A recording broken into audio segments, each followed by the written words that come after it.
Okay, I'm going to walk you through how to pull your school's TAPR or Texas Academic Performance Report down for your social justice audit. So if you look up here in my little Google toolbar, you can see I just Googled TAPR report.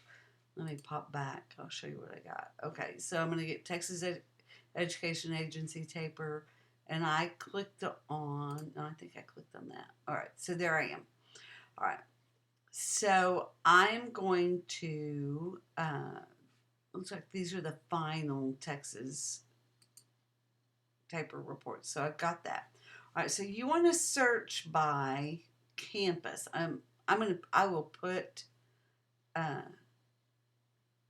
the link to get here into your into the module, so you can go straight from there. So I'm going to click on this campus. Okay, I'm going to find a campus. So I've got campus report. I've got campus name. Now look at this, that it tells you just put the school name in.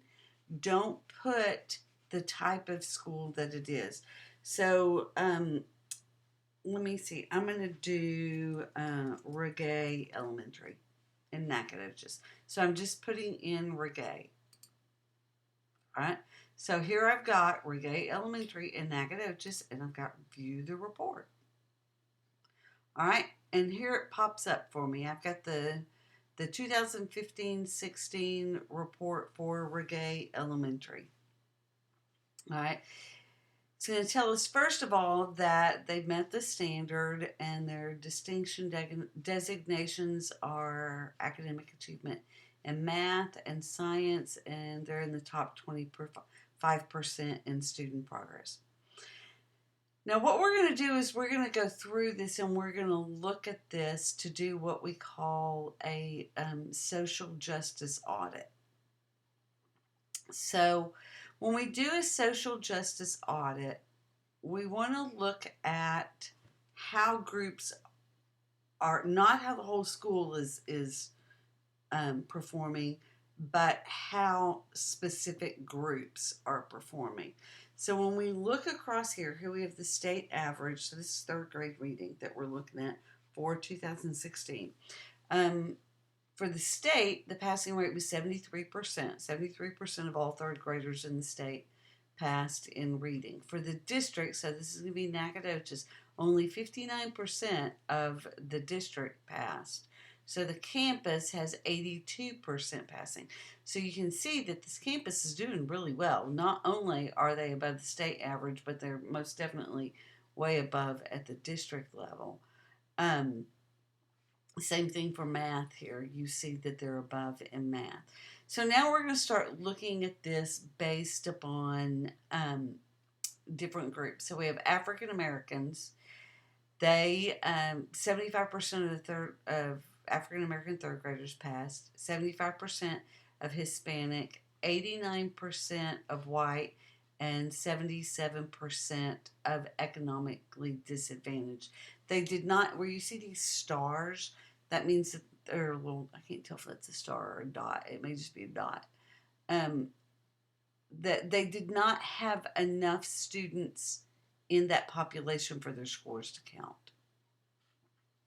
So if we were looking at this, we see that although their scores are pretty good, that white students are outperforming both African American and Hispanic students by 14%. They're 14% higher than that. So we would want to be looking at what are we doing with these students here, because there is inequity in performance. Okay. And if it's just a few points, that's not enough. But let's jump down here to fourth grade reading. Look at this. Okay, 91% of the white students passed, but only 58% of fourth grade students, African American fourth grade students, passed. Same thing for math here. We've got 53% and 82%. And then their writing scores were 47% and 71%. Obviously, they did not have enough Hispanic students taking the test. Then we jump over here to economically disadvantaged and look at the difference here. So we've got a real achievement gap right here among economically disadvantaged students and among African American students. So you can go down and you can look at this all the way across. So this was the level 2 satisfactory standard. Okay, so here's all subjects and looking. Interesting when we get to although, okay, this is all subjects, all grades. So what this tells you is that there were not enough American Indian students in any one grade level for their scores to count for them to be a reporting group. But when you put all of them together, there were. Same thing with 2 or more races or Asian. That's why you don't see the scores up here, but you see them here. I can't remember what the number is. I've been out of school too long to know. You have to have a critical number for those scores to count against you. Actually, their Asian students did well. Their African American students, I'm sorry, American Indian students did well as well. All right. So now here's the standard on post-secondary readiness. This is terrible, but the only thing that counts at the elementary level for post-secondary readiness is attendance. That's the only thing that counts in here. That's a problem with this rating system here. So when you look at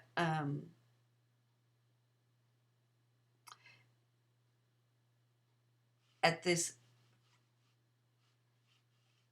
we've still got academic inequity here. I'm going to be real honest with you. I don't know exactly. I know that attendance is counted in here, but I don't. There's some way the test scores are counted in here too, and I don't. This is a brand new rating system, and I don't really understand exactly how that was done. So then when we're looking at performing at advanced standards, again, 28% of the white students performed in advanced standards in all subjects, only 7% of African American, 13% of Hispanic, 15% of special ed, and 9% of economically disadvantaged. You know, this special ed score really is pretty good when you think about that this is special education, and they scored at the advanced standard in all subjects for all grades. So that's not a bad score there. So you can look through and see, how your scores compare among the different populations. But then the other thing that I want you to do is I want you to scroll to the bottom and get beyond just their test scores. Here's their attendance rate. Okay, this is overall attendance rate. This looks pretty good too, that we actually have a little bit better. I mean, look, this is 0.1%, 0.3%. So, I mean, attendance rate is good, but actually the white is a little bit lower than African American and Hispanic students. But that would be something that you would want to look at. Was there one population that the attendance was significantly different than other populations? So now on this section of it, it's telling you what their breakdown is. So here's their breakdown numbers by grade level. So you can see that they have kindergarten through 5th grade, and you see what the numbers are there, and then how that compares across the district. You can see what their ethnic distribution is. So this is what I want you to look at right here. Okay, so for this school, we have 36% are African American, 23.5% Hispanic, 32.9% are white students, and then we have just a handful in these other areas here.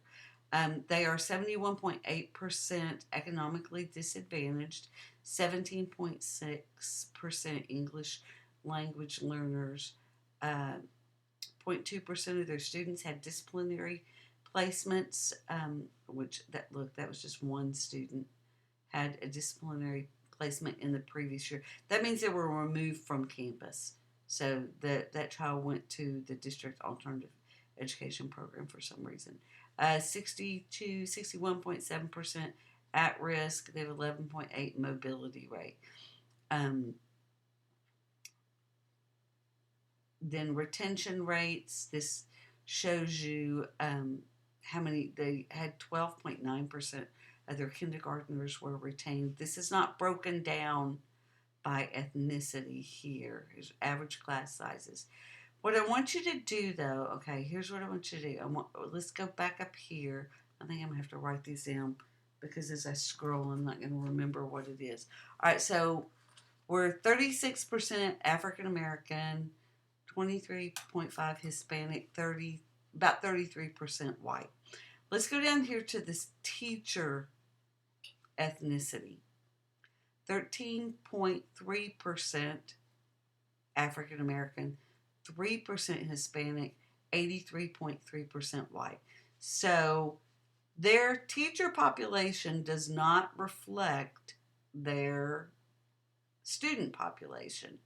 That obviously far more white teachers and the other ethnic groups are not as well represented. They don't mirror their student population. Now, that's not a terribly unusual thing to see. And then when we look here, we see that they have no male teachers at all on their campus. They're 100% female. The reason I'm pointing these things out to you is that if we were looking at counselor interventions here, what could we do as a counselor? I would want to be looking at some type of program that brings in more African American and more Hispanic adults into your campus to provide role models for students. That's why I'm pointing this out.